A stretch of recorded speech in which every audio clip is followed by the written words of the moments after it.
कार्यक्रम में उपस्थित बिहार के राज्यपाल श्री राजेंद्र अर्लेकर जी, यहाँ के कर्मठ मुख्यमंत्री श्रीमान नीतीश कुमार जी, हमारे विदेश मंत्री श्री एस जयशंकर जी, विदेश राज्य मंत्री श्री पवित्र जी, विभिन्न देशों के एक्सेलेंसीज, एम्बेसडर्स, नालंदा यूनिवर्सिटी के वीसी प्रोफेसर, स्टूडेंट्स, उपस्थित साथियों,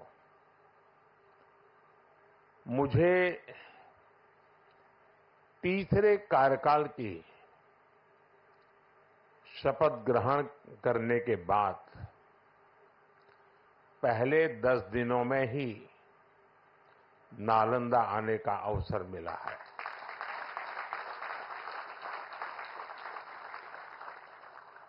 ये मेरा सौभाग्य तो है ही। मैं इसे भारत की विकास यात्रा के एक शुभ संकेत के रूप में देखता हूं। नालंदा ये केवल नाम नहीं है। नालंदा एक पहचान है, एक सम्मान है। नालंदा एक मूल्य है, नालंदा एक मंत्र है, गौरव है, गाथा है। नालंदा है उद्घोष इस सत्य का कि आग की लपटों में पुस्तकें भले जल जाएं, लेकिन आग की लपटें ज्ञान को नहीं मिटा सकती।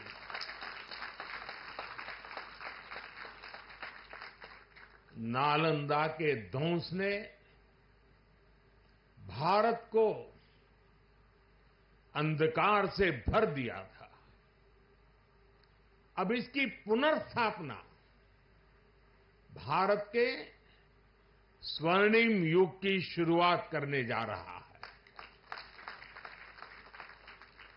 साथियों,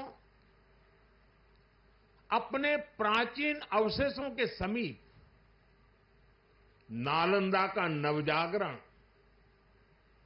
ये नया कैंपस विश्व को भारत के सामर्थ्य का परिचय देगा। नालंदा बताएगा, जो राष्ट्र मजबूत मानवीय मूल्यों पर खड़े होते हैं, वो राष्ट्र इतिहास को पुनर्जीवित करके बेहतर भविष्य की नींव रखना जानते हैं।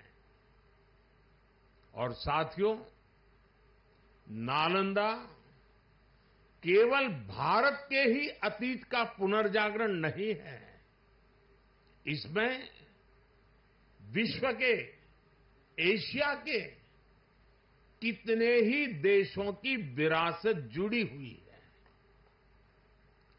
एक यूनिवर्सिटी कैंपस के इनॉग्रेशन में इतने देशों का उपस्थित होना, ये अपने आप में अभूतपूर्व है। नालंदा यूनिवर्सिटी के पुनर्निर्माण में हमारे साथी देशों की भागीदारी भी रही है। मैं इस अवसर पर भारत के सभी मित्र देशों का, आप सभी का अभिनंदन करता हूं। मैं बिहार के लोगों को भी बधाई देता हूं। बिहार अपने गौरव को वापस लाने के लिए जिस तरह विकास की राह पर आगे बढ़ रहा है, नालंदा का ये कैंपस उसी की एक प्रेरणा है।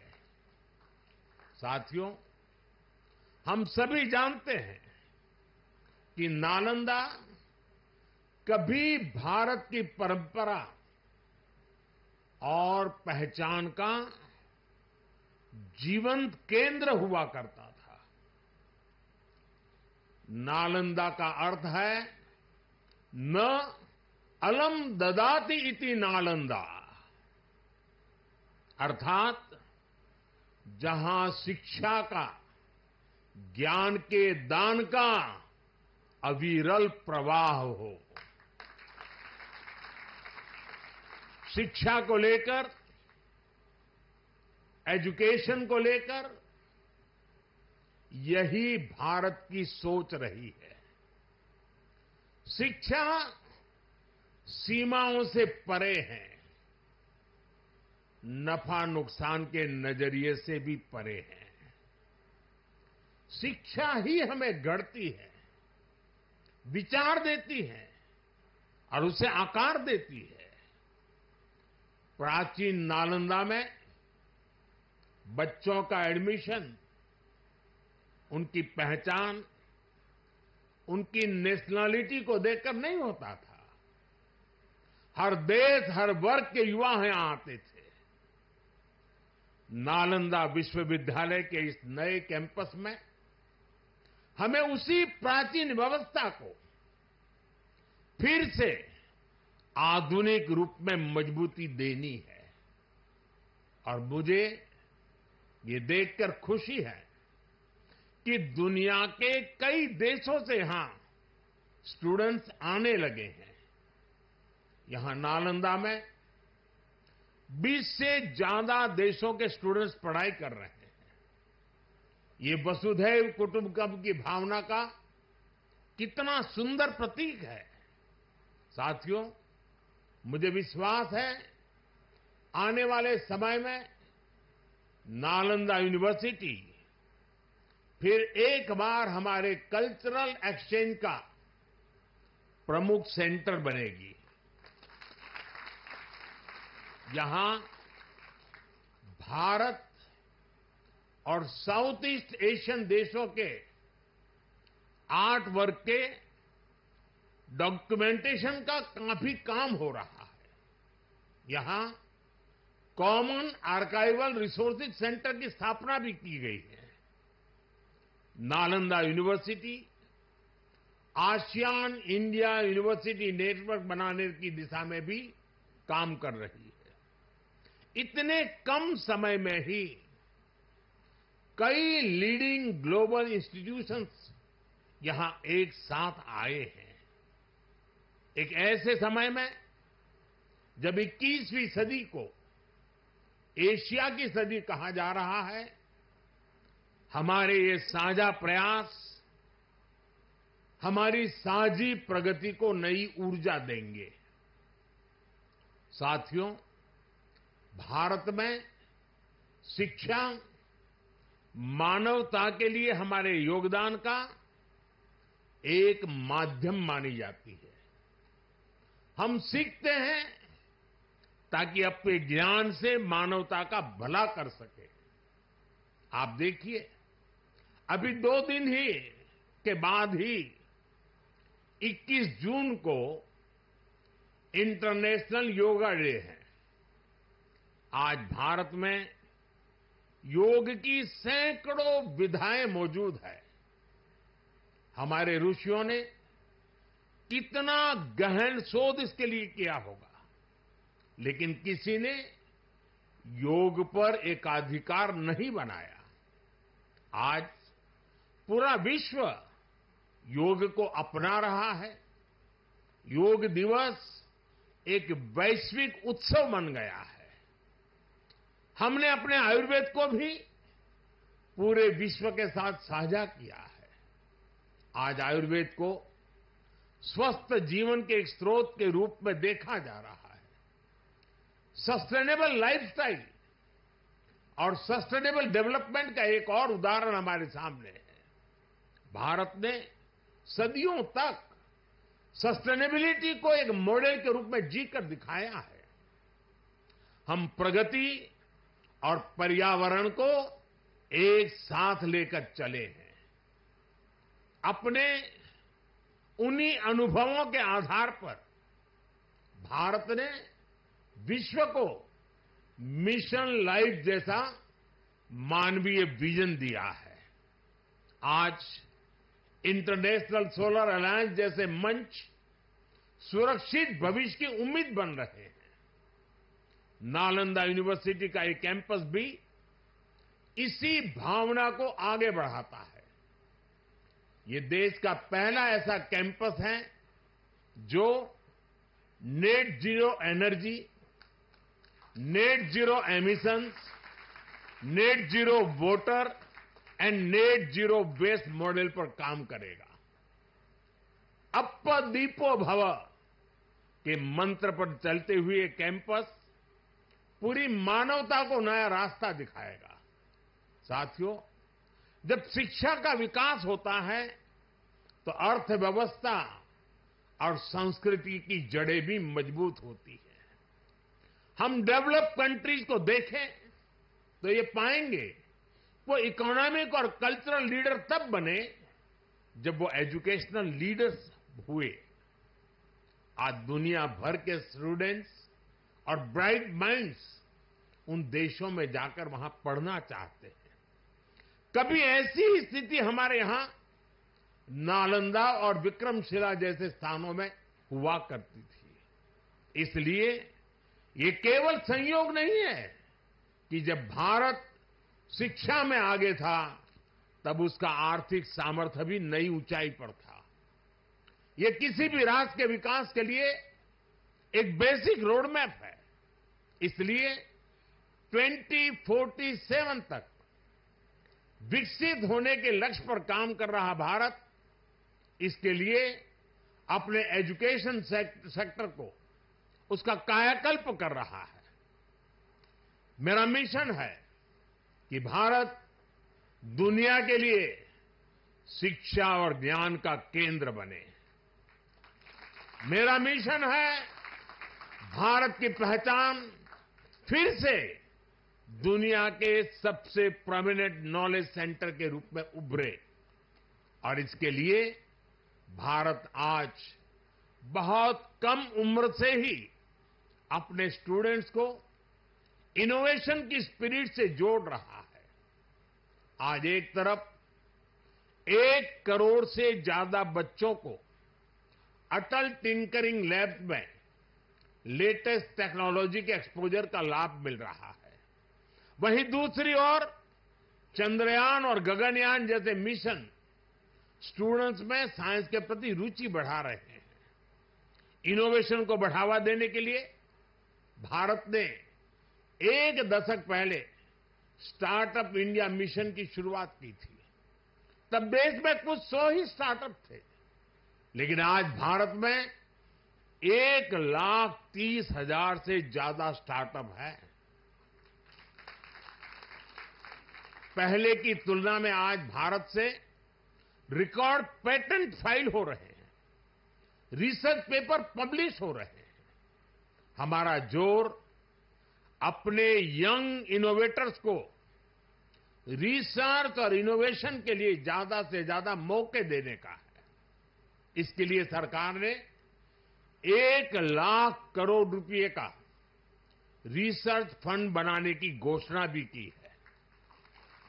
साथियों, हमारा प्रयास है भारत में दुनिया का सबसे कॉम्प्रिहेंसिव और कंप्लीट स्किलिंग सिस्टम हो।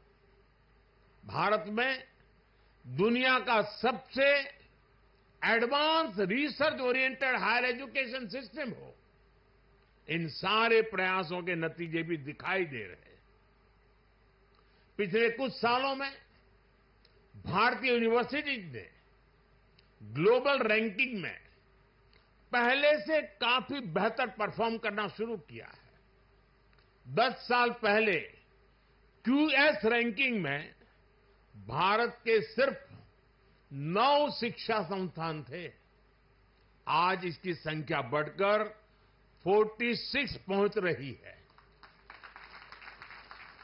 कुछ दिन पहले ही Times Higher Education impact ranking आई है। कुछ साल पहले तक इस रैंकिंग में भारत के सिर्फ 13 इंस्टीट्यूशंस थे, 13। अब इस ग्लोबल इंपैक्ट रैंकिंग में भारत के करीब 100 शिक्षा संस्थान शामिल हुए हैं। पिछले 10 वर्षों में औसतन भारत में हर सप्ताह एक यूनिवर्सिटी बनी है। भारत में हर दिन एक नई आईटीआई की स्थापना हुई है। हर तीसरे दिन एक अटल टिंकरिंग लैब खोली गई है। भारत में हर दिन 2 नए कॉलेज बने हैं। आज देश में 23 आईआईटीज हैं। 10 साल पहले 13 आईआईएम्स थे। आज ये संख्या 21 है। 10 साल पहले की तुलना में आज करीब 3 गुना यानी कि 22 एम्स है। 10 साल में मेडिकल कॉलेजों की संख्या भी करीब करीब 2 गुनी हो गई है। आज भारत के एजुकेशन सेक्टर में बड़े रिफॉर्म्स हो रहे हैं। नेशनल एजुकेशन पॉलिसी ने भारत के युवाओं के सपनों को नया विस्तार दिया है। भारत की यूनिवर्सिटीज ने फॉरेन यूनिवर्सिटीज के साथ भी कोलैबोरेट करना शुरू कर दिया है। इसके अलावा डीकन और वुलुंगोंग जैसी इंटरनेशनल यूनिवर्सिटीज भी भारत में अपने कैंपस खोल रही है। इन सारे प्रयासों से भारतीय छात्रों को हायर एजुकेशन के लिए भारत में ही सर्वश्रेष्ठ शिक्षा संस्थान उपलब्ध हो रहे हैं। इससे हमारे मध्यम वर्ग की भी बचत भी हो रही है। साथियों, आज विदेशों में हमारे प्रीमियर इंस्टीट्यूट्स के कैंपस खुल रहे हैं। इसी साल अबू धाबी में आईआईटी दिल्ली का कैंपस खुला है। तंजानिया में भी आईआईटी मद्रास का कैंपस शुरू हो चुका है। और ग्लोबल होते भारतीय शिक्षा संस्थानों की तो ये शुरुआत है। अभी तो नालंदा यूनिवर्सिटी जैसे संस्थानों को भी दुनिया के कोने कोने में जाना है। साथियों, आज पूरी दुनिया की दृष्टि भारत पर है, भारत के युवाओं पर है। दुनिया बुद्ध के इस देश के साथ, मदर ऑफ डेमोक्रेसी के साथ कंधे से कंधा मिलाकर चलना चाहती है। आप देखिए, जब भारत कहता है one earth, one family and one future, तो विश्व उसके साथ खड़ा होता है। जब भारत कहता है वन सन, वन वर्ल्ड, वन ग्रिड, तो विश्व उसके भविष्य की दिशा मानता है। जब भारत कहता है वन अर्थ, वन हेल्थ, तो विश्व उसे सम्मान देता है, स्वीकार करता है। नालंदा की ये धरती विश्व बंधुत्व की इस भावना को नया आयाम दे सकती है। इसलिए नालंदा के विद्यार्थियों का दायित्व और ज्यादा बड़ा है। आप भारत और पूरे विश्व का भविष्य है। अमृतकाल के 25 साल भारत के युवाओं के लिए बहुत अहम है। ये 25 वर्ष नालंदा विश्वविद्यालय के हर छात्र के लिए भी उतने ही महत्वपूर्ण है। यहां से निकलकर आप जिस भी क्षेत्र में जाएं, आप पर अपनी यूनिवर्सिटी के मानवीय मूल्यों की मोहर दिखनी चाहिए। आपका जो लोगो है, उसका संदेश हमेशा याद रखिएगा। आप लोग इसे नालंदा वे कहते हैं ना। व्यक्ति का व्यक्ति के साथ सामंजस्य, व्यक्ति का प्रकृति के साथ सामंजस्य आपके लोगों का आधार है। आप अपने शिक्षकों से सीखिए, लेकिन इसके साथ ही एक दूसरे से सीखने की भी कोशिश करिए। Be curious, be courageous and above all be kind. अपनी नॉलेज को समाज में एक सकारात्मक बदलाव के लिए प्रयोग करिए। अपनी नॉलेज से बेहतर भविष्य का निर्माण करिए। नालंदा का गौरव, हमारे भारत का गौरव आपकी सफलता से तय होगा। मुझे विश्वास है आपके ज्ञान से पूरी मानवता को दिशा मिलेगी। मुझे विश्वास है हमारे युवा आने वाले समय में पूरे विश्व को नेतृत्व देंगे। मुझे विश्वास है नालंदा ग्लोबल कॉज का एक महत्वपूर्ण सेंटर बनेगा। इसी कामना के साथ आप सभी का मैं हृदय से बहुत बहुत धन्यवाद करता हूं और नीतीश जी ने सरकार की तरफ से पूरी मदद का जो आह्वान किया है उसका मैं स्वागत करता हूं। भारत सरकार भी इस विचार यात्रा को जितनी ऊर्जा दे सकता है उसमें कभी भी पीछे नहीं रहेगा। इसी एक भावना के साथ आप सबको बहुत बहुत शुभकामनाएं। धन्यवाद।